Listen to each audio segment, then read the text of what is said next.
শুনলে আমার আল্লাহ কেমন রাজি হয়ে যায়, কেমন খুশি হয়ে যায়। এই কথা বলার জন্য গত সপ্তাহে একটা আলোচনা টেনে নিয়ে গেছিলাম। মক্কা নগরীর মধ্যে একজন মহিলা মানুষ, নবী বংশের মানুষ, আমার বন্ধুগণ, আল্লাহর নবী জনাবে মুহাম্মদুর রাসূলুল্লাহ সাল্লাল্লাহু আলাইহি ওয়াসাল্লামের বংশের হযরত আলী রাদিয়াল্লাহু তাআলা আনহু, তেনার বংশের একজন মহিলা 3টা সন্তান জন্মগ্রহণ করেছে।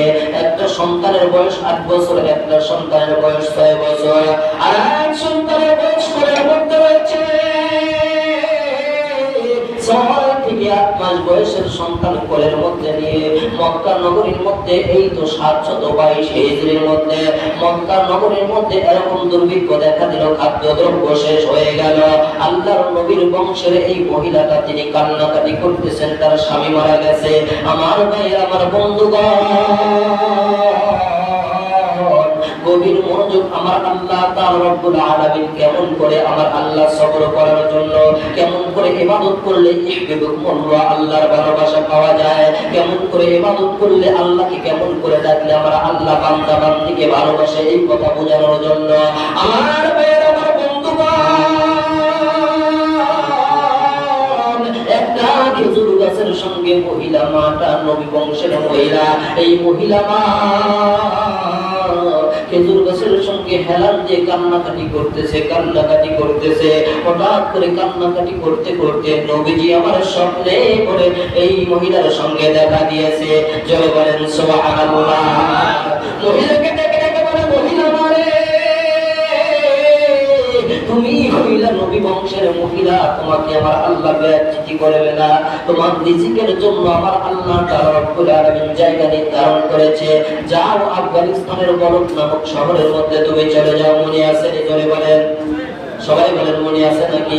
ওই যে আফগানিস্তানের বলক নামক শহরের মধ্যে তুমি ওইখানে যাও।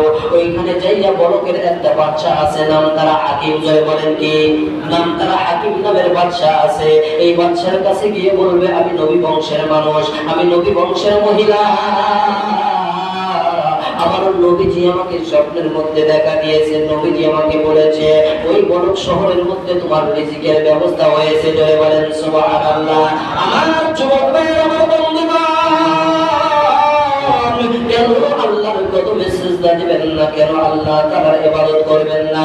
রে মুরব্বি বাবাজি, কবরের জন্য, কবর তো প্রতিদিন আপনাকে আমার ডাকে, কবর ডেকে ডেকে বলে, রে আদম সন্তানেরা, পৃথিবীর জমিনে ওই আল্লাহ তাআলার যদি ভালোবাসা নিয়ে কবরের মধ্যে আসো, তাহলে আমি তোমার জন্য, তুমি আদম সন্তানের জন্য প্রশস্ত হয়ে যাব। সন্তান হয়ে যাও।